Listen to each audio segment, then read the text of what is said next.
morning.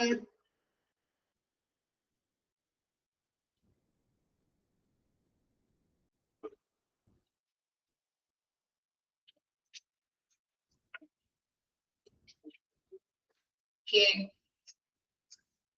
നമ്മൾ എത്ര വരെ ഫോർമുല എടുത്ത് നിർത്തിയത്?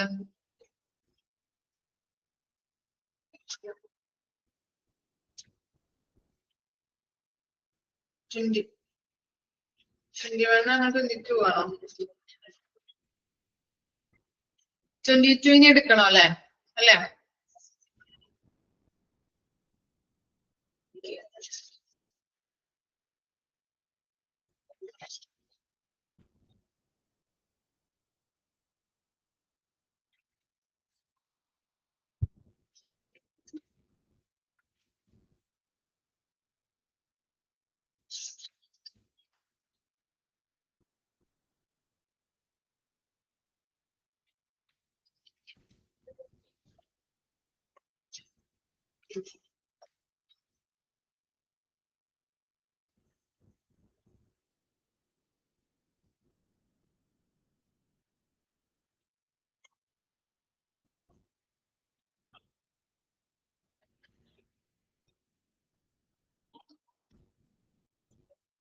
Okay.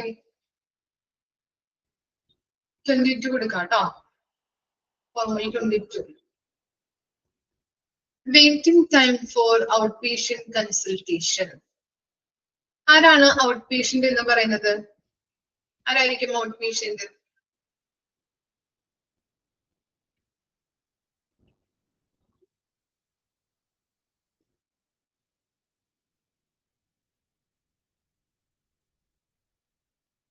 അഡ്മിറ്റ് അല്ലാത്ത പേഷ്യൻസ്. എന്താണ്? നമ്മൾ ആദ്യം വീട്ടിൽ നിന്ന് വരുന്നു, നമ്മൾ രജിസ്റ്റർ പേര് വിവരങ്ങളൊക്കെ രജിസ്റ്റർ ചെയ്യുന്നു, ഡോക്ടറെ കാണുന്നു, വീട്ടിലേക്ക് തിരിച്ചു പോകുന്നു അല്ലെ. ഒ പി പേഷ്യന്റ് അല്ലെങ്കിൽ അഡ്മിറ്റ് ആവാത്ത പേഷ്യൻസിനെയാണ് നമ്മള്, അല്ലെങ്കിൽ കിടത്തി ചികിത്സിക്കാത്ത പേഷ്യൻസിനെയാണ് ഔട്ട് പേഷ്യന്റ് എന്ന് പറയുന്നത്. അപ്പൊ അവരുടെ വെയിറ്റിംഗ് ടൈം അതാണ് നമ്മളിവിടെ കാൽക്കുലേറ്റ് ചെയ്തത്. നോക്കാം. Waiting time is the length of time which one should wait in order for the specific action to happen. After that, the action is called for or mandated. Waiting time for outpatient consultation is the time from which the patient has come to the respected outpatient department till the time that the respected consultant begins the assessment. എന്താ പറയുന്നത് ഇവിടെ? നമ്മള് waiting time എന്ന് പറയുമ്പോ എന്താണ്? ഒരു particular കാര്യം നടക്കാൻ വേണ്ടിയിട്ട് നമ്മൾ വെയിറ്റ് ചെയ്തിരിക്കുന്നത് അല്ലെ. അതിനെയാണ് നമ്മൾ വെയിറ്റിംഗ് ടൈം എന്ന് പറയുന്നത്. ഒരു കാര്യം നടക്കാൻ വേണ്ടിയിട്ട് നമ്മൾ വെയിറ്റ് ചെയ്തിരിക്കും. ഇനി ഹോസ്പിറ്റലിൽ പോകുമ്പോ നമ്മൾ എന്തെല്ലാം കാര്യങ്ങൾക്കാണ് വെയിറ്റ് ചെയ്തിരിക്കാറ്? അറിയാൻ പറ്റുമോ? ഹോസ്പിറ്റലിൽ നമ്മൾ പോകുമ്പോ എന്തെല്ലാം കാര്യങ്ങൾക്ക് നമ്മൾ വെയിറ്റ് ചെയ്തിരിക്കാറുണ്ട്?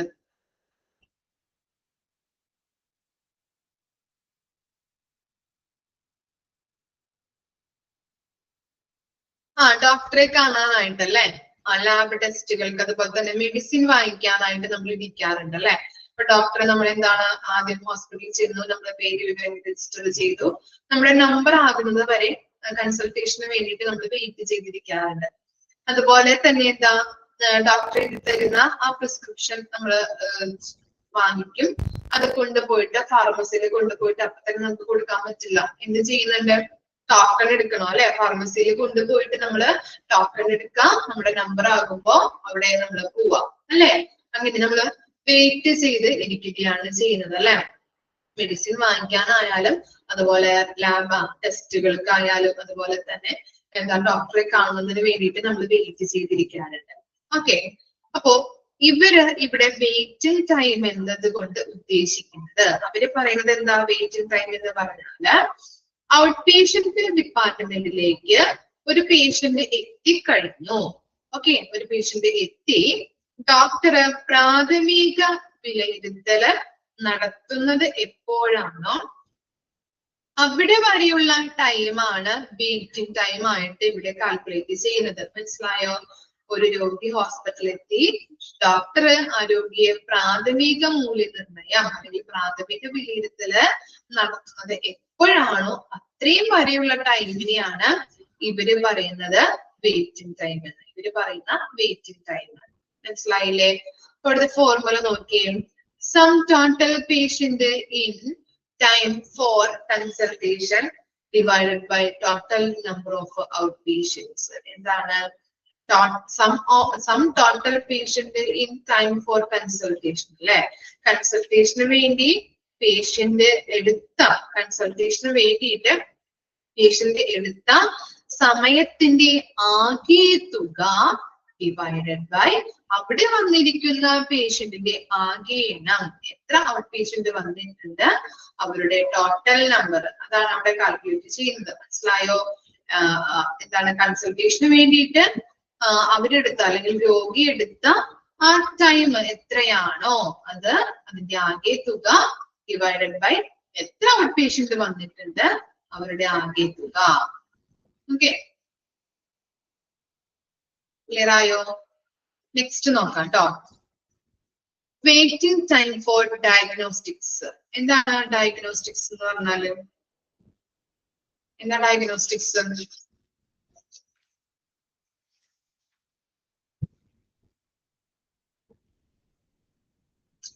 ഡയഗ്നോസ്റ്റിക്സ് എന്താ? രോഗനിർണയം. വെരി ഗുഡ്, രോഗനിർണയം അല്ലെ? നമുക്കിവിടെ നോക്കാം. Waiting time for diagnostics is the time from which the patient has can come to the diagnostic services. Requisition from has been presented to the counter till the time that the test is started. എന്താ ഇവിടെ പറയുന്നത്? Diagnostic അല്ലെ? രോഗനിർണയം നടത്തുന്നതിന്റെ ആ time, total waiting time ആണ് ഇവിടെ calculate ചെയ്യുന്നത്. നോക്കാം എങ്ങനെയാണ് ടൈം ഇവിടെ പറയുന്നത്. ഒരു രോഗി ഹോസ്പിറ്റലിൽ എത്തി, ഡോക്ടറെ കണ്ട് രോഗനിർണയം നടത്തുന്നതിന് വേണ്ടിയിട്ട് ഡോക്ടർ എന്ത് ചെയ്തു? സ്കാൻ ചെയ്യണമെന്ന് പറഞ്ഞു. ചിലപ്പോ എന്താണ് എക്സ്റേ എടുക്കേണ്ടതായിട്ടുണ്ട്, ചിലപ്പോ MRI സ്കാൻ എഴുതും അല്ലെ, ചിലപ്പോ CT സ്കാൻ എടുക്കേണ്ടതായിട്ട് പറയും അല്ലെ. അപ്പൊ എന്ത് ചെയ്യും? ഡോക്ടർ ഒരു റിക്വസിഷൻ ഫോം കൊടുക്കും. CT സ്കാൻ എഴുതണം, CT സ്കാൻ ചെയ്യണം, അല്ലെങ്കിൽ MRI ചെയ്യേണ്ടതുണ്ട് എന്നുള്ളത് എഴുതി കൊടുക്കും. ഈ രോഗി എന്ത് ചെയ്യും? അത് കൊണ്ടുപോയിട്ട് എവിടെ കൊടുക്കും? എവിടെയാ കൊടുക്കുക? രോഗനിർണയം നടത്തുന്നതുമായിട്ട് ബന്ധപ്പെട്ട് അല്ലെങ്കിൽ ടെസ്റ്റ് നടത്തുന്നതുമായിട്ട് ബന്ധപ്പെട്ട് എവിടെ കൊടുക്കും? റേഡിയോളജി ഡിപ്പാർട്ട്മെന്റിൽ കൊണ്ടുപോയിട്ട് കൊടുക്കും അല്ലെ? റേഡിയോളജി ഡിപ്പാർട്ട്മെന്റിൽ കൊണ്ടുപോയിട്ട് കൊടുക്കും. ഇനി അതവിടെ കൊടുക്കുമ്പോ അവരപ്പ തന്നെ ചെയ്യോ? സ്കാൻ ഇല്ല. എന്ത് ചെയ്യും? നമ്മുടെ പേര് വിവരങ്ങളൊക്കെ രജിസ്റ്റർ ചെയ്യും. ഇനി കുറെ ആളുകളൊക്കെ ഉണ്ടെങ്കിൽ അവര് നമ്മളോട് പറയും അല്ലെ, ഒന്നിവിടെ വെയിറ്റ് ചെയ്തിരിക്കട്ടോ, ടൈം ആകുമ്പോ വിളിക്കാം എന്ന് പറയാറുണ്ട്. ഓക്കെ. അപ്പോ രോഗി എന്ത് ചെയ്യും? റേഡിയോളജി ഡിപ്പാർട്ട്മെന്റിലെ കൗണ്ടറിൽ അത് കൊണ്ടുപോയി കൊടുക്കും. അത് മുതല് രോഗി ആ റിക്വസിഷൻ ഫോം റേഡിയോളജി ഡിപ്പാർട്ട്മെന്റിലെ കൗണ്ടറിൽ കൊടുക്കുന്നത് മുതല് നമ്മളെ സ്കാനിങ്ങിന് വിധേയമാക്കുന്നത് വരെയുള്ള ടൈം ഗ്യാപ്പ് ഉണ്ടാവുമല്ലോ ഇല്ലേ? അവിടെ കൊടുത്തു, വെയിറ്റ് ചെയ്തിരിക്കാൻ പറഞ്ഞു, സ്കാനിങ്ങിന് ആ ടൈം ആകുമ്പോ നമ്മളെ വിളിക്കാന്ന് പറയും അല്ലെ?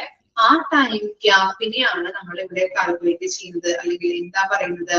വെയിറ്റിംഗ് ടൈം ഫോർ ഡയഗ്നോസ്റ്റിക്സ് എന്ന്. ക്ലിയർ ആയോ? രോഗി എന്ത് ചെയ്തു? റേഡിയോളജി ഡിപ്പാർട്ട്മെന്റിലേക്ക് അല്ലെ, ഡോക്ടർ തന്ന ആ റിക്വസിഷൻ ഫോം കൊണ്ടുപോയിട്ട് റേഡിയോളജി ഡിപ്പാർട്ട്മെന്റിലേക്ക് കൊടുത്തു.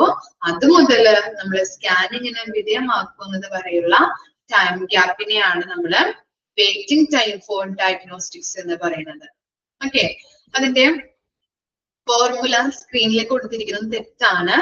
നിങ്ങളുടെ ടെക്സ്റ്റ് ബുക്കിൽ കറക്റ്റ് ആണോ എന്നുള്ളത് നോക്കാം കേട്ടോ. ഞാൻ വായിക്കാം, കറക്റ്റ് ആണോ എന്നുള്ളത് പറയാം. Sum of time taken for diagnostics divided by number of patients reported in diagnostics. Correct ആണോ?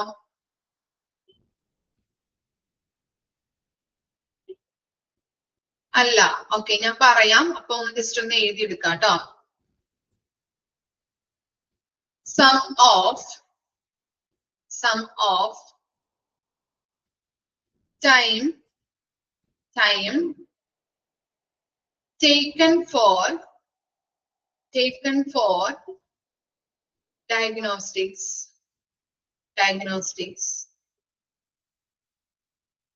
divided by number of patients reported in diagnostics. Number of patients reported in diagnostics. അത് കറക്റ്റ് അല്ലേ കൊടുത്തിരിക്കുന്നത്? നമ്മളൊരു എളുപ്പവഴി പഠിച്ചിട്ടുണ്ടായിരുന്നു അല്ലേ? ഇല്ലേ? എന്താണ് ഫോർമുലയിലെ ന്യൂമറേറ്റർ ഏതാണോ അത് തന്നെയാണ് നമ്മുടെ ഹെഡിങ് ആയിട്ട് കൊടുത്തിരിക്കുന്നത് അല്ലെ? അത് വെച്ച് നോക്കുമ്പോൾ സ്ക്രീനിൽ കൊടുത്തിരിക്കുന്നത് തെറ്റാണ്. അപ്പോ അതാണ് നമ്മളിവിടെ ചേഞ്ച് ചെയ്ത് എഴുതിയിട്ടുള്ളത് കേട്ടോ. എന്താണ്? Sum of time taken for diagnostics divided by number of patients reported in diagnostics. Clear ആയില്ലേ? എല്ലാവർക്കും കിട്ടിയില്ലേ ഫോർമുല? ഓക്കെ. എന്താണ് അതിന്റെ ഫോർമുലയിൽ പറയുന്നത്? ഡയഗ്നോസ്റ്റിക്സിന് വേണ്ടിയിട്ട് എടുത്ത മൊത്തം ടൈം അല്ലെ? രോഗനിർണയവുമായിട്ട് ബന്ധപ്പെട്ട് അതിനെടുത്ത മൊത്തം ടൈം ഡിവൈഡഡ് ബൈ ഡയഗ്നോസ്റ്റിക്സ് വേണ്ടി വന്ന മൊത്തം പേഷ്യൻസിന്റെ ആകെ എണ്ണം. ഈ ടെസ്റ്റുകൾ ചെയ്യാൻ വേണ്ടിയിട്ട് വന്ന പേഷ്യൻസിന്റെ ആകെ എണ്ണം എത്രയാണോ അത് എഴുതാം. അത്രയേ ഉള്ളൂ എന്ത് അതിന്റെ ഫോർമുല എന്ന് പറയുന്നത്. ഡയഗ്നോസ്റ്റിക്സിന് വേണ്ടിയിട്ട് എടുത്ത മൊത്തം ടൈം എത്രയാണ് അത് ഡിവൈഡഡ് ബൈ രോഗനിർണയവുമായിട്ട് ബന്ധപ്പെട്ട് വന്ന പേഷ്യൻസ്, ആകെ എത്ര പേഷ്യൻസ് വന്നിട്ടുണ്ട്, number of patients reported in diagnostics, അവരുടെ ടോട്ടൽ നമ്പർ. ഓക്കെ, രണ്ട് ഫോർമുല വായിച്ചു നോക്കിയേ. 22 23 വായിച്ചു നോക്കാം കേട്ടോ.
നെക്സ്റ്റ് നോക്കാം കേട്ടോ. Time taken for discharge. The discharge process considered to have initiated when the consultant formally approves the discharge and ends with the patient live in the clinical unit. അപ്പൊ എന്താണ് ഡിസ്ചാർജിന് വേണ്ടിയിട്ട് എടുത്ത ടൈമാണ് ഇവിടെ കാൽക്കുലേറ്റ് ചെയ്യുന്നത്.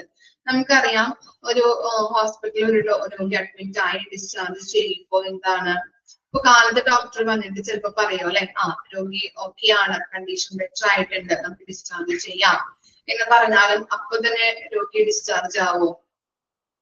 വീട്ടിലേക്ക് പോകാൻ പറ്റുമോ?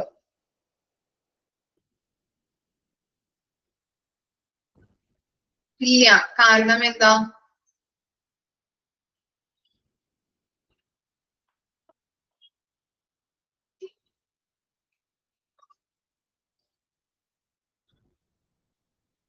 കാരണം എന്താണ്?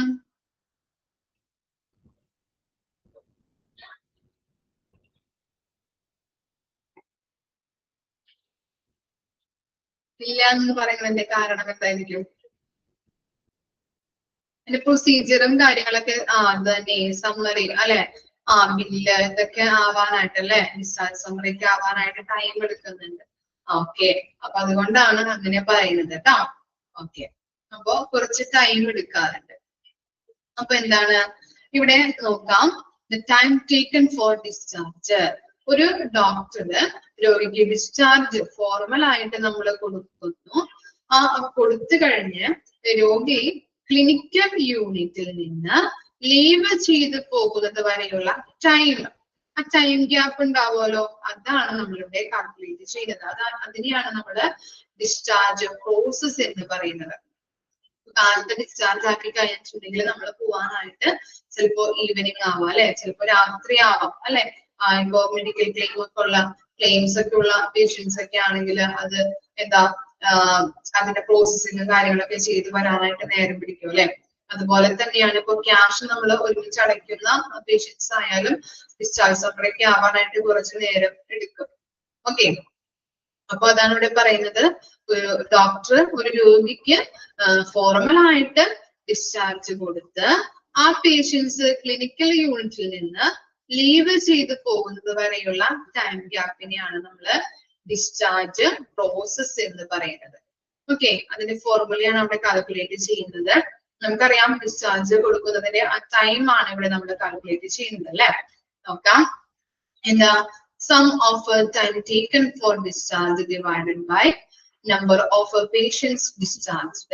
എന്താണ് ഈ ഡിസ്ചാർജിന് വേണ്ടി എടുത്ത ടൈമിന്റെ ആകെ തുക അല്ലെ. ഇപ്പൊ കാലത്ത് ഡിസ്ചാർജ് ആക്കി കഴിഞ്ഞാല് വൈകുന്നേരം ആകും അല്ലെ. അപ്പൊ ടൈമിന്റെ ആകെ തുക ഡിവൈഡഡ് ബൈ എത്ര പേഷ്യൻസ് ഡിസ്ചാർജ് ആയിട്ടുണ്ട്. Okay, sum of time taken for discharge, ഡിസ്ചാർജിന് വേണ്ടി എടുത്ത ടൈമിന്റെ ആകെ തുക ഡിവൈഡഡ് ബൈ എത്ര പേഷ്യൻസ് ഡിസ്ചാർജ് ആയിട്ടുണ്ട്, അതാണ് നമ്പർ ഓഫ് പേഷ്യൻസ് ഡിസ്ചാർജ് എന്ന് പറയുന്നത്. ഓക്കെ, ഇനി നെക്സ്റ്റ് ആണ് percentage of medical records having incomplete and or improper consent. Okay, informed consent. Consent എന്ന് പറഞ്ഞാൽ എന്താ? കൺസെന്റ് മീനിങ് എന്തായിരിക്കും? എന്താണ് കൺസെന്റ്? സമ്മതപത്രം ഇല്ലേ, നമ്മള് എഴുതി കൊടുക്കാറുണ്ടല്ലേ, കൺസെന്റ് അല്ലെ, സമ്മതം അല്ലെ. ഓക്കെ, അപ്പോ ഇവിടെ നോക്കാം, informed consent is a type of consent in which the healthcare provider has a duty to initiate his or her patients about the procedure, its potential risk and benefit, alternative procedure or treatment with their risk and benefit, so as to make the patient able to take an informed decisions of his or her health care. ഇവിടെ പറയുന്നത് എന്താ? ഇപ്പൊ ഒരു പേഷ്യൻസിനെ നമ്മൾ ആദ്യമായിട്ട് എന്തെങ്കിലും rare കേസുള്ള രോഗങ്ങളോ അല്ലെങ്കിൽ എന്തെങ്കിലും രോഗവുമായിട്ട് ബന്ധപ്പെട്ട് പേഷ്യൻസിന് പുതിയതായിട്ട് നമ്മൾ ട്രീറ്റ്മെന്റ് കൊടുക്കുമ്പോൾ അവരുടെ കൺസെന്റ് നമ്മൾ ചോദിക്കേണ്ടതുണ്ട് ഇല്ലേ. ഏതൊരു നമ്മളിപ്പോ ഒരു ട്രീറ്റ്മെന്റ് തുടങ്ങാൻ ആരംഭിച്ചിട്ടുണ്ടെങ്കിലും ഡോക്ടേഴ്സുമാണ് അല്ലെങ്കിൽ ഹോസ്പിറ്റലിൽ നിന്ന് എന്ത് ചെയ്യണം? അവരുടെ കൺസെന്റ്, രോഗിക്ക് കൺസെന്റ്, രോഗിക്ക് സമ്മതമാണെങ്കിൽ മാത്രമേ നമുക്ക് ആ രീതിയിൽ പോവാനായിട്ട് പാടുള്ളൂ ഇല്ലേ. ഇപ്പോ എന്താ മുതിർന്ന ആളുകൾ, വയസ്സായവർ, ഒരു 10, 50 അല്ലെങ്കിൽ 80, 85 വയസ്സായവർക്കൊക്കെ ഈ ബൈപ്പാസ് സർജറി ചെയ്യാനായിട്ട് പറയും ഡോക്ടേഴ്സ്. പറയാറുണ്ടോ?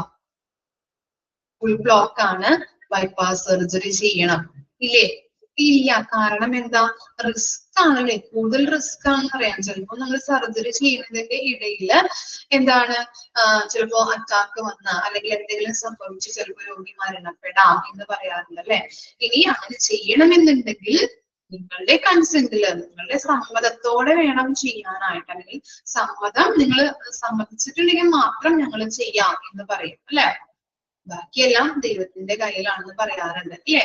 അപ്പോ മുതിർന്ന ആളുകൾക്ക് അല്ലെങ്കിൽ പ്രായമായവർക്ക് എന്തെങ്കിലും ട്രീറ്റ്മെന്റുകള്, അല്ലെങ്കിൽ പ്രായമായവര് മാത്രമല്ല കേട്ടോ, എന്തെങ്കിലും കുറെ കേസുള്ള രോഗങ്ങള് ആർക്കെങ്കിലും വന്നു കഴിഞ്ഞിട്ടുണ്ടെങ്കിൽ അവർ എന്ത് ചെയ്യണമെന്നാ പറയുന്നത്?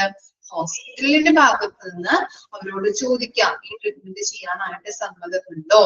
അല്ലെങ്കിൽ എന്താ, ഇപ്പോ MRI ഒക്കെ എടുക്കാനായിട്ട് മുതിർന്ന ആളുകൾക്ക് എന്തെങ്കിലും ജസ്റ്റ് ഒരു തോന്നിക്കഴിഞ്ഞിട്ടുണ്ടെങ്കിൽ, അവർക്ക് എന്തെങ്കിലും ബുദ്ധിമുട്ട് തോന്നിക്കഴിയുകയാണെങ്കിൽ ഡോക്ടേഴ്സ് ചോദിക്കാറുണ്ട്, MRI എടുക്കണം, നിങ്ങൾക്ക് സമ്മതമാണ്? ചിലപ്പോൾ കഴിഞ്ഞ ആഴ്ച എടുത്തതായിരിക്കും. അവർക്ക് എന്തെങ്കിലും ബുദ്ധിമുട്ട്, എന്തെങ്കിലുമൊക്കെ സ്ട്രോക്കുമായിട്ട് ബന്ധപ്പെട്ട് സ്ട്രോക്ക് വന്ന പേഷ്യന്റ് ഒക്കെ ആണെങ്കിൽ ഇനി ചിലപ്പോ നെക്സ്റ്റ് വീക്ക് ഹോസ്പിറ്റലിൽ അഡ്മിറ്റ് ആക്കിയാണെങ്കിലും അവർ ചോദിക്കാം, എങ്ങനെ MRI എടുക്കേണ്ടി വരും, അപ്പോ എടുക്കാൻ സമ്മതമാണോ എന്ന് ചോദിക്കാറുണ്ട് അല്ലെ. ഓരോ കാര്യങ്ങളും നമ്മളോട് ചോദിച്ചിട്ടാണ് അവർ ചെയ്യാറ്, നമ്മുടെ സമ്മതത്തോട് കൂടിയിട്ടാണ് ചെയ്യാറ്. അങ്ങനെ രോഗികളുടെ കൺസെന്റ് വാങ്ങിക്കണം എന്ത് കാര്യം അവർക്ക് ചെയ്യണമെന്നുണ്ടെങ്കിൽ. ഓക്കെ, അപ്പൊ റിലേറ്റീവ്സിനോട് ചോദിക്കാം. അതുപോലെ തന്നെ ഓരോ കാര്യങ്ങൾ, ഇപ്പോ പിന്നെ ട്രീറ്റ്മെന്റ് ചെയ്യുകയാണെങ്കിൽ ഇങ്ങനെയുള്ള സൈഡ് എഫക്ട്സുകൾ ഉണ്ടാവാം. ഇപ്പൊ കീമോ ചെയ്യുമ്പോൾ, ക്യാൻസർ പേഷ്യൻസ് ഒക്കെ ആണെങ്കിൽ കീമോ ചെയ്യുമ്പോൾ ഇന്ന ബുദ്ധിമുട്ടുകൾ വരാം അല്ലെ. ഇന്ന ട്രീറ്റ്മെന്റ് ആണ് നമ്മൾ ചെയ്യാറ്, റേഡിയേഷൻ ചെയ്യണം അല്ലെ, കീമോ ചെയ്യണം, ഇന്ന സൈഡ് എഫക്ട്സുകൾ വരാം. അതുപോലെ തന്നെ എന്താ, അങ്ങനെയുള്ള നമുക്ക് അറിയാം അല്ലെ. ക്യാൻസർ പേഷ്യൻസ് ഒക്കെ ആണെങ്കിൽ കീമോ ചെയ്യുമ്പോൾ ചിലപ്പോ വൊമിറ്റിംഗ് വരാം. അതുപോലെ തന്നെ എന്താ, തലയിലെ മുടിയൊക്കെ പൊഴിഞ്ഞു പോവാറുണ്ട് അല്ലെ. അങ്ങനെയുള്ള പല കാര്യങ്ങളും. അപ്പൊ ഇത്തരത്തിലുള്ള കാര്യങ്ങൾ രോഗികളോട് പറഞ്ഞ് അവരുടെ സമ്മതം വാങ്ങിച്ചിട്ട് മാത്രമാണ് നമ്മൾ ചെയ്യാനായിട്ട് പാടുള്ളൂ. ഓക്കെ, നിയമപരമായിട്ട് അങ്ങനെയൊക്കെ ചെയ്യാനായിട്ട് പാടുള്ളൂ ശരിക്കും പറഞ്ഞിട്ടുണ്ടെങ്കിൽ. പക്ഷെ ഇങ്ങനെയെല്ലാം കൺസെന്റ് വാങ്ങിക്കാതെ രോഗിക്ക് ട്രീറ്റ്മെന്റ് കൊടുക്കുന്ന ഹോസ്പിറ്റലുകളും ഉണ്ട്. ഓക്കെ, അത്തരത്തിലുള്ള അല്ലെങ്കിൽ ഹോസ്പിറ്റലിന്റെ ഭാഗത്തു നിന്ന് ഇങ്ങനെയുള്ള ഫോർമാലിറ്റീസ് ചെയ്യാറില്ലാത്ത അതിന്റെ പെർസെന്റേജ് ആണ് നമ്മളിവിടെ കാൽക്കുലേറ്റ് ചെയ്യുന്നത് കേട്ടോ. ഇൻകംപ്ലീറ്റ് അല്ലെങ്കിൽ ഇംപ്രോപ്പർ കൺസെന്റ് അല്ലെ, കറക്റ്റ് ആയിട്ട് അല്ലെങ്കിൽ അവര് കൺസെന്റ് വാങ്ങിക്കാതെ ഉള്ള ആ പെർസെന്റേജ് ആണ് നമ്മളിവിടെ കാൽക്കുലേറ്റ് ചെയ്യുന്നത്. ശരിക്കും പറഞ്ഞിട്ടുണ്ടെങ്കിൽ ഇങ്ങനെയുള്ള കൺസെന്റ് വാങ്ങിച്ചിട്ട് മാത്രമാണ് രോഗികൾക്ക് ട്രീറ്റ്മെന്റുകൾ ചെയ്യാനായിട്ട് പാടുള്ളൂ. നമ്മൾ ഏതൊരു ട്രീറ്റ്മെന്റ് ചെയ്യുമ്പോഴും രോഗികളോടോ അല്ലെങ്കിൽ അവരുടെ ഫാമിലീസിനോടോ കസിൻസിനോടോ റിലേറ്റീവ്സിനോടൊക്കെ നമ്മൾ ചോദിക്കണം. ചോദിച്ചിട്ട് അവരുടെ സമ്മതത്തോട് കൂടിയിട്ട് മാത്രമാണ് ഇങ്ങനെയുള്ള കാര്യങ്ങൾ ചെയ്യാനായിട്ട് പാടുള്ളൂ. ഇപ്പൊ സർജറി ആണെങ്കിലും അല്ലെങ്കിൽ ട്രീറ്റ്മെന്റ് ആണെങ്കിലും അപ്പൊ അങ്ങനെ ചെയ്യാനായിട്ട് എന്താണ്, അവരുടെ സമ്മതത്തോട് കൂടിയിട്ട് വേണം ചെയ്യാനായിട്ട്. അപ്പൊ ചില കേസസുകളിൽ ഇങ്ങനെ എന്താ, ഡോക്ടേഴ്സുമാർ അല്ലെങ്കിൽ ഹോസ്പിറ്റലിന്റെ ഭാഗത്തു നിന്ന് ഇങ്ങനെയുള്ള എന്താ ഫോർമാലിറ്റീസ് ചെയ്യാറില്ല. അവരുടെ പെർസെന്റേജ് ആണ് നമ്മളിവിടെ കാൽക്കുലേറ്റ് ചെയ്യുന്നത് കേട്ടോ. ഓക്കെ, ഫോർമുല നോക്കാം. Number of medical reports having incomplete and or improper consent divided by discharges, number of discharges and death into 100. അപ്പൊ എന്താ പറയുന്നത്, number of medical records having incomplete or improper അല്ലെ. എന്താ ഇവിടെ പറഞ്ഞിരിക്കുന്നത്, കൃത്യമല്ലാത്ത സമ്മതങ്ങള് എത്ര എണ്ണമാണ് മെഡിക്കൽ റെക്കോർഡ്സിൽ വന്നിരിക്കുന്നത്. ഓക്കെ, കൃത്യമല്ലാത്ത സമ്മതങ്ങള് എത്ര എണ്ണം വന്നിട്ടുണ്ട്, മെഡിക്കൽ റെക്കോർഡ്സിൽ എത്ര എണ്ണം വന്നിട്ടുണ്ട്. അവർക്കറിയില്ല, അവരോട് ചിലപ്പോൾ ചോദിക്കില്ല അല്ലെ. കൃത്യമായിട്ട് അവരുടെ സമ്മതങ്ങളൊന്നും കൂടാതെയാണ് ട്രീറ്റ്മെന്റുകളും ചിലപ്പോൾ സർജറികൾ ചെയ്യുന്നത്. അപ്പൊ എന്താ, കൃത്യമല്ലാത്ത സമ്മതങ്ങൾ എത്ര എണ്ണമാണ് മെഡിക്കൽ റെക്കോർഡ്സിൽ വന്നിരിക്കുന്നത്, അതേ ഡിവൈഡഡ് ബൈ ഇനി ഇങ്ങനെ കൃത്യമല്ലാത്ത രീതിയിൽ നമ്മൾ ഹോസ്പിറ്റലിലെ ഭാഗത്തു നിന്ന് അവരുടെ ഇഷ്ടപ്രകാരം ചെയ്യുമ്പോൾ ചില രോഗികൾക്ക് എന്ത് സംഭവിക്കാം, പല ഡെത്ത് വരെ സംഭവിക്കാം, മരണം വരെ സംഭവിക്കാം അല്ലെ. അതുപോലെ തന്നെ ഇങ്ങനെ ചോദിച്ചിട്ടില്ല അല്ലെങ്കിൽ ഞങ്ങളോട് കൺസെന്റ് വാങ്ങിയിട്ടല്ല ഡോക്ടേഴ്സ് ഇങ്ങനെയുള്ള ട്രീറ്റ്മെന്റ് തന്നിരിക്കുന്നത് എന്നുള്ള കാര്യം മനസ്സിലാക്കിയിട്ട് അവരെന്ത് ചെയ്തു പോവാം, ഡിസ്ചാർജ് ആയി പോകാം അവിടെ നിന്ന്. ഓക്കെ, അത്തരത്തിലും സംഭവിക്കാറുണ്ട്. അപ്പൊ ഇവിടെ പറയുന്നത് നോക്കിയേ, കൃത്യമല്ലാത്ത സമ്മതങ്ങള് എത്രണ്ണമാണ് മെഡിക്കൽ റെക്കോർഡ്സിൽ വന്നിരിക്കുന്നത്, അതേ ഡിവൈഡഡ് ബൈ കൃത്യമല്ലാത്ത റിസ്കുകൾ എന്താണ്, ഇങ്ങനെയുള്ള സമ്മതങ്ങൾ ഇല്ലാതെ പല രോഗികൾക്കും മരണം സംഭവിച്ചിട്ടുണ്ട്, അല്ലെങ്കിൽ എന്താണ് കൃത്യമായിട്ടുള്ള കാര്യങ്ങൾ പറഞ്ഞു തന്നിട്ടില്ല എന്ന് പറഞ്ഞിട്ട് രോഗികള് ഡിസ്ചാർജ് ആയി പോകാം. ഓക്കെ, അതേ ഇൻറ്റു 100. മനസ്സിലായോ? Number of medical records having incomplete divided by improper consent or number of discharges and death. Okay, first ആണ്, അവിടെയാണ് ഡിവൈഡ് വന്നിരിക്കുന്നത് കേട്ടോ.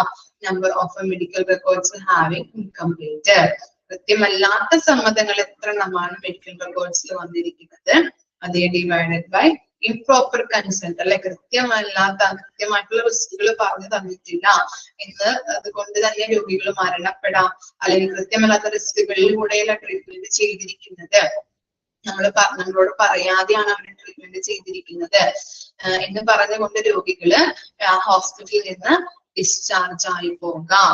അവരുടെ ടോട്ടൽ നമ്പർ 200. ഓക്കെ, 24ഉം 25ഉം വായിച്ചു നോക്കാം കേട്ടോ.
ഓക്കെ, വായിച്ചു കേട്ടോ.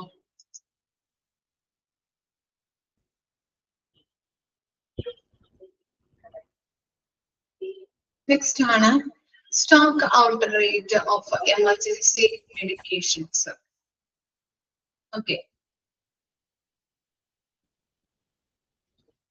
എന്താ അവിടെ പറയുന്നത്? A stock out is an event which happens when items listed as an emergency medications by the organizations is not available upon the requested requirements dated in the organization. ഇവിടെ പറയുന്നത് emergency medicines സ്റ്റോക്ക് ഔട്ട് ആയി പോകുന്നതിന്റെ rate ആണ് എത്രത്തോളം ഉണ്ട്, അത് ആ rate എത്രത്തോളം ഉണ്ടെന്നാണ് ഇവിടെ കാൽക്കുലേറ്റ് ചെയ്യുന്നത്. ഹോസ്പിറ്റലില് കുറച്ച് എമർജൻസി മെഡിസിൻ ലിസ്റ്റുകൾ ഉണ്ടാവും. അത് ഏതൊക്കെയാണെന്ന് emergency medicine list emergency medicine ആയിട്ട് ലിസ്റ്റ് നമ്മൾ ഇട്ടിട്ടുണ്ടാവും.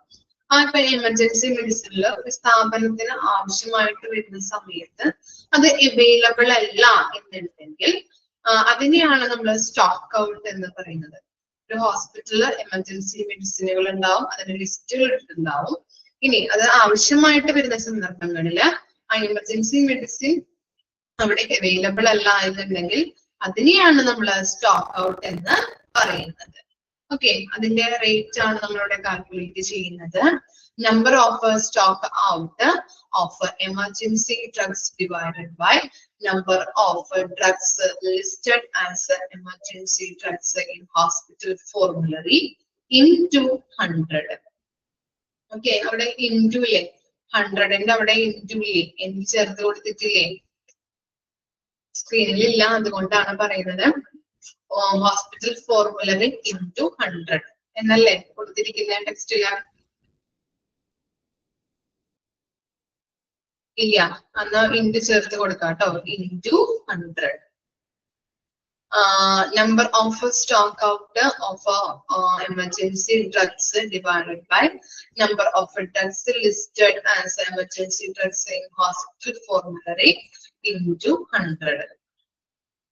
Number of stock out of emergency drugs എന്താ പറയുന്നത്? എത്ര എമർജൻസി ഡ്രഗ്സുകളാണ് സ്റ്റോക്ക് ഔട്ട് ആയിരിക്കുന്നത്, അതിന്റെ ടോട്ടൽ നമ്പർ ഡിവൈഡഡ് ബൈ എന്താണ്? Number of drugs listed as emergency drugs in hospital formulary. Hospital ഫോർമുലറിയില് emergency മെഡിസിനുകളായിട്ട് എത്ര ഡ്രഗ്സിനെയാണ് ലിസ്റ്റ് ചെയ്തിരിക്കുന്നത്, അവരുടെ ടോട്ടൽ നമ്പർ into 100. എത്ര എണ്ണം സ്റ്റോക്ക് ഔട്ട് ആയി പോയിട്ടുണ്ട്, അതിന്റെ ടോട്ടൽ നമ്പർ. എത്ര എണ്ണം ഹോസ്പിറ്റൽ ഫോർമുലറിയില് എത്ര എമർജൻസി മെഡിസിനുകളാണ് എന്താണ് ഈ ലിസ്റ്റ് ചെയ്തിരിക്കുന്നത്, എമർജൻസി മെഡിസിനുകളായിട്ട് ലിസ്റ്റ് ചെയ്തിരിക്കുന്നത് എത്ര എണ്ണമാണ്, അവരുടെ total number into 100.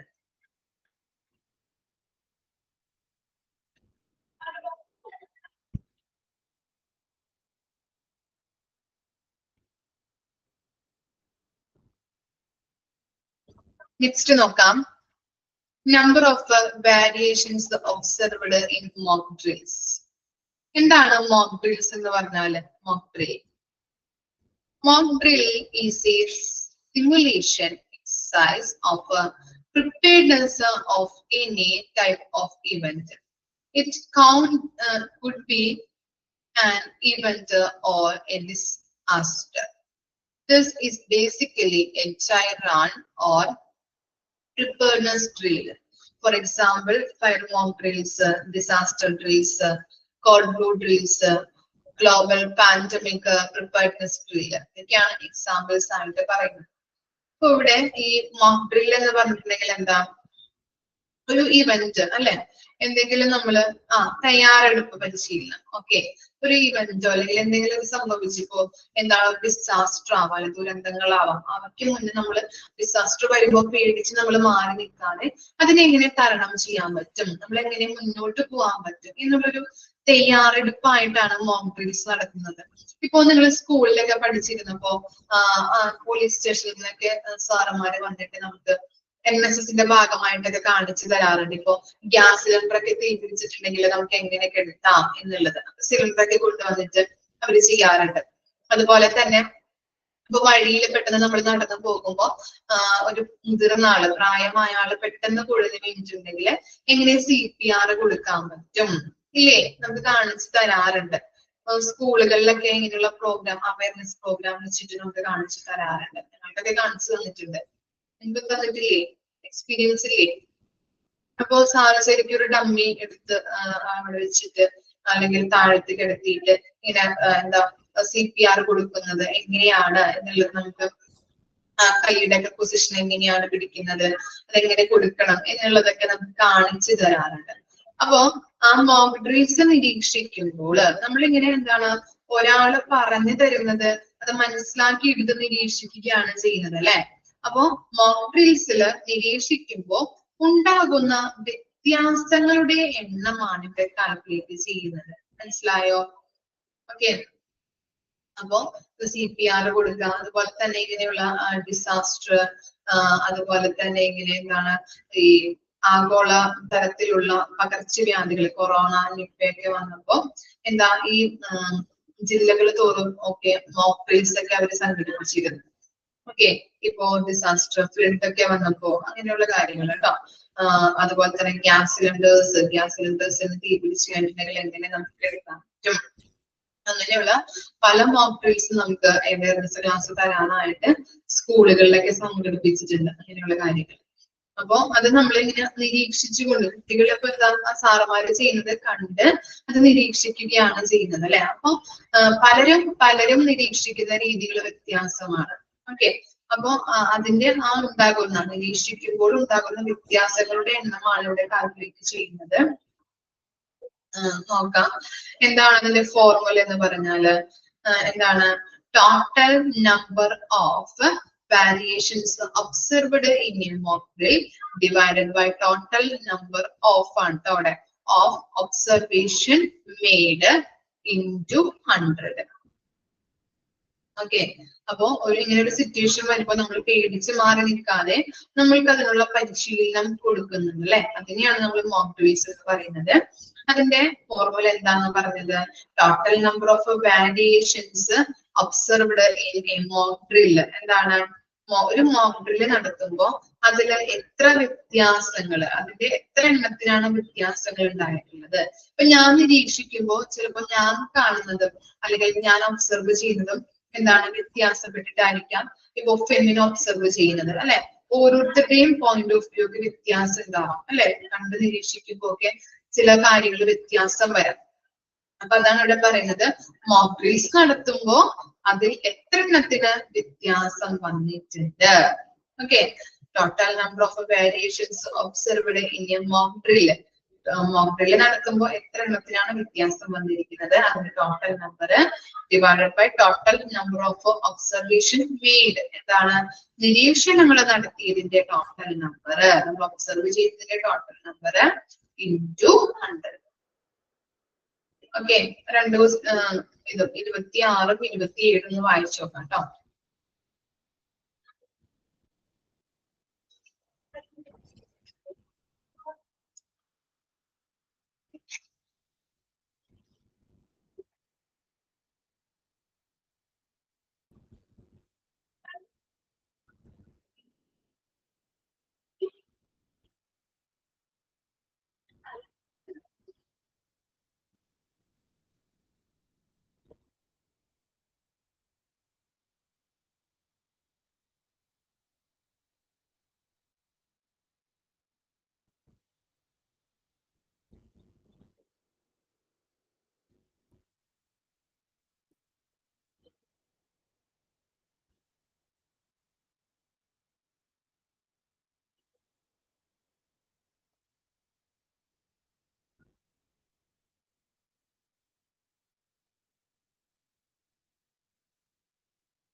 Okay, next നോക്കിയാലോ. 28 patient fall rate. Okay, patient fall rate എന്ന് പറഞ്ഞാൽ എന്താ? A fall is defined as law of upright position that result in landing on the floor, ground, and or an object or furniture or a sudden uncontrolled, unintentional, non-purposeful downward displacement of the body to the floor or ground or hitting another object like a chair or stair. It is an event that ends in a person coming to rest unknowingly on the ground or floor or the other lower level. ഈ patient fall rate എന്ന് പറഞ്ഞാൽ എന്താ? Patient fall rate എന്ന് പറയുമ്പോൾ പേഷ്യന്റിന് നേരത്തെ എന്താണ് നേരെ നിൽക്കാനായിട്ട് പറ്റില്ല. ഓക്കെ, എന്തുകൊണ്ടാണ് അങ്ങനെ സംഭവിക്കുന്നത്? അവിടെയുള്ള ചിലപ്പോ ഫർണിച്ചർ തട്ടിയോ അല്ലെങ്കിൽ ഫ്ലോറിൽ എന്തെങ്കിലും കിടക്കുന്നത് കൊണ്ടോ അല്ലെങ്കിൽ ഫ്ലോറിൽ എന്തെങ്കിലും ഇങ്ങനെ ചവിട്ടി നമ്മള് തിന്നി വീഴാം, അല്ലെ, താഴേക്ക് വീഴാം. ഗ്രൗണ്ട് ഫ്ലോറിലേക്കോ അല്ലെങ്കിൽ ഫ്ലോറിലേക്കോ ലോവർ ഫ്ലോറിലേക്കോ ഒക്കെ എത്തുന്നതിനെയാണ് നമ്മള് ഫാൾ എന്ന് പറയുന്നത്. ഓക്കെ, അപ്പോ എന്തെങ്കിലും ഫർണിച്ചർ തട്ടിയോ എന്താ തറയിൽ ഇപ്പൊ നമ്മളിപ്പോ വീടുകളിലായാലും ഇപ്പൊ വെള്ളമൊക്കെ ഉണ്ടെങ്കിൽ അത് തിങ്ങി നമ്മൾ വീഴാറുണ്ട്, അല്ലെ. അതുപോലെ എന്തെങ്കിലും ചവിട്ടിയിട്ട് തിങ്ങി വീഴാനായിട്ടോ ഇടവരുന്നുണ്ട്. ആ റേറ്റ് ആണ് അവിടെ കാൽക്കുലേറ്റ് ചെയ്യുന്നത്. എന്താണ്? Number of patients falls divided by total number of patients days into 1000. എന്താണ്? വീണ പേഷ്യൻസിന്റെ, അല്ലെ, താഴേക്ക് ഫാൾ എന്ന് പറഞ്ഞാല് വീഴുക. വീണ പേഷ്യൻസിന്റെ ടോട്ടൽ നമ്പർ ഡിവൈഡഡ് ബൈ അവിടെ എത്ര പേഷ്യൻസ് ഉണ്ട്, അല്ലെ, total number of patients days into 1000. Okay, എത്ര പേഷ്യന്റ് വീണു അതിൽ എത്ര പേഷ്യന്റ് അവിടെ ടോട്ടൽ ഉണ്ടായിട്ടുണ്ട്. എല്ലാവരും വീഴണമെന്നില്ലല്ലോ. അപ്പൊ എത്ര പേഷ്യന്റ് വീണു അതിന്റെ ടോട്ടൽ നമ്പർ ഡിവൈഡഡ് ബൈ എത്ര പേഷ്യൻസ് അവിടെ ഉണ്ട് ഇൻറ്റു 1000.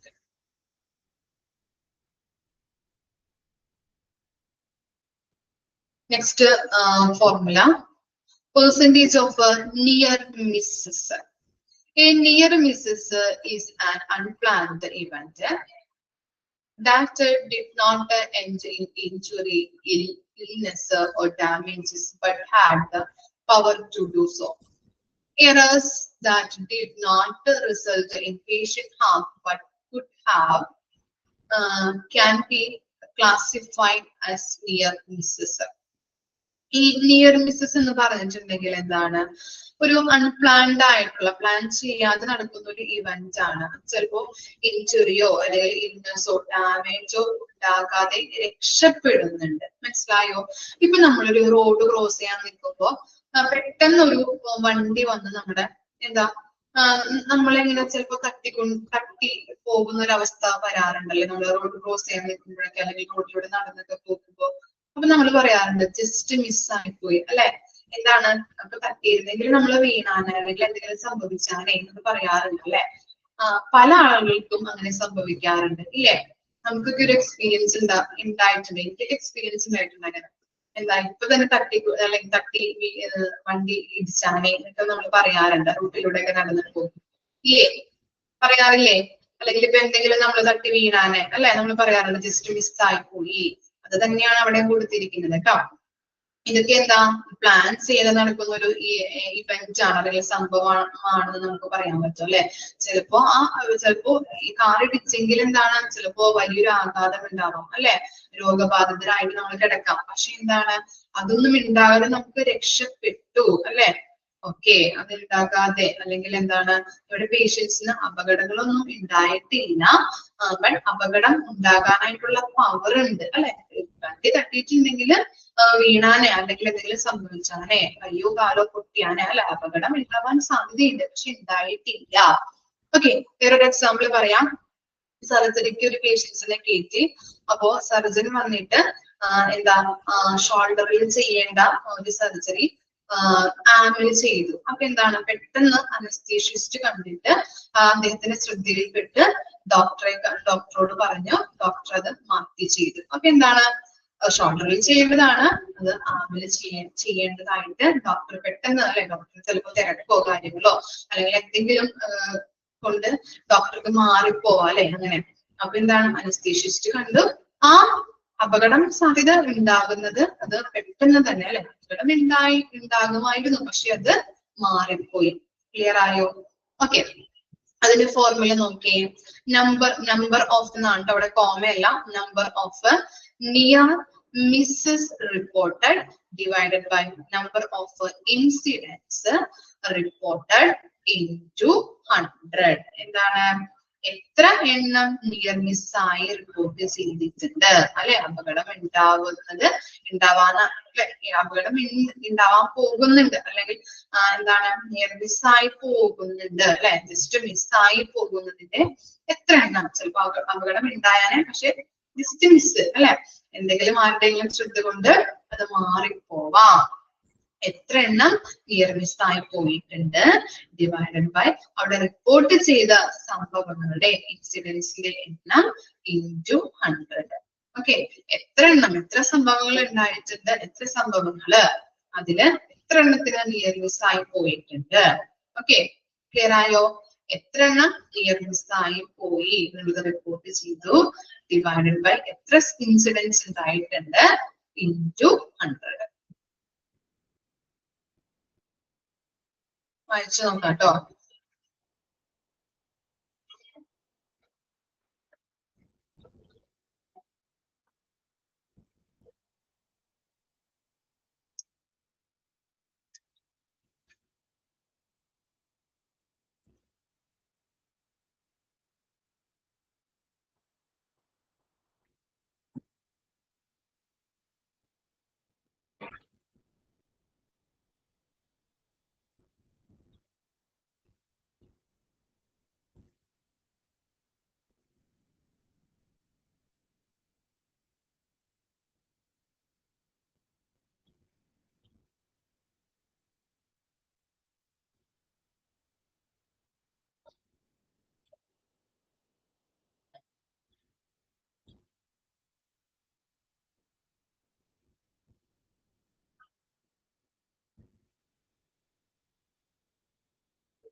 ഇമ്പോർട്ടന്റ് ആയിട്ടുള്ളത് മാർക്ക് ചെയ്ത് തന്നിരിക്കുന്നത് എവിടെ വരെയാ? 21 വരെ ഞാൻ മാർക്ക് ചെയ്ത് തന്നിട്ടുണ്ടോ?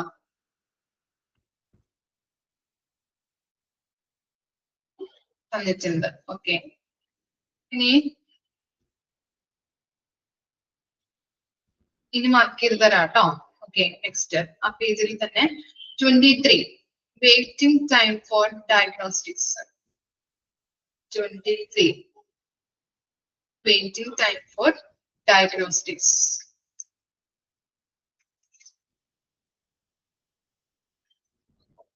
24 time taken for discharge. Time taken for discharge.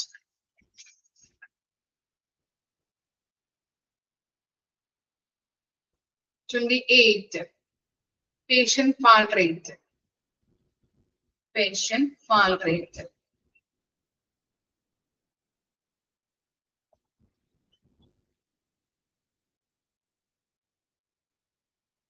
Okay. ഇനി നെക്സ്റ്റ് നെക്സ്റ്റ് ഫോർമുല പറയാം. ഇത്രയും കാര്യങ്ങളാണ് ഇമ്പോർട്ടന്റ് ആയിട്ടുള്ളത്. നെക്സ്റ്റ് ഫോർമുല എന്താ? Incidents of needle stick injuries. Okay, Needle stick injuries is a perforating stab wound from the needle that may result in exposure to blood or other body fluids. Needle stick injuries are one caused by needles that accidentally puncture the skin. അല്ലെ, എന്താണ് needle stick injury എന്ന് പറഞ്ഞാല്? Needle കൊണ്ട് നമ്മുടെ കൈ ചിലപ്പോ പെട്ടെന്ന് മുറിയാലേ, മുറിയാൽ എന്ത് സംഭവിക്കും? അവിടെ എന്തുണ്ടാവും? എന്ത് വരും? നമ്മള് നീഡില് പെട്ടെന്ന് ഒരു സൂചി കൊണ്ട് കഴിഞ്ഞാൽ അവിടെ ഒരു സുഷിരം ഉണ്ടാവും, അല്ലെ, ഒരു മുറിവുണ്ടാവും, അല്ലെ. സ്റ്റാബ് എന്ന് പറഞ്ഞിട്ടുണ്ടെങ്കിൽ സുഷിരം എന്നാണ്. ഓക്കെ, അപ്പൊ ആ വൗണ്ടിൽ അല്ലെങ്കിൽ ആ സുഷിരത്തിൽ നിന്ന്, അല്ലെ, ആ മുറിവിൽ നിന്ന് എന്തുണ്ടാവും? ബ്ലഡ് വരും, അല്ലെ, അല്ലെങ്കിൽ ബോഡി ഫ്ലൂയിഡ്സ് വരാനായിട്ട് ഇടവരുന്നുണ്ട്. അതാണ് നീഡിൽ സ്റ്റിക്ക് ഇഞ്ചുറി എന്ന് പറഞ്ഞാൽ. ഓക്കെ,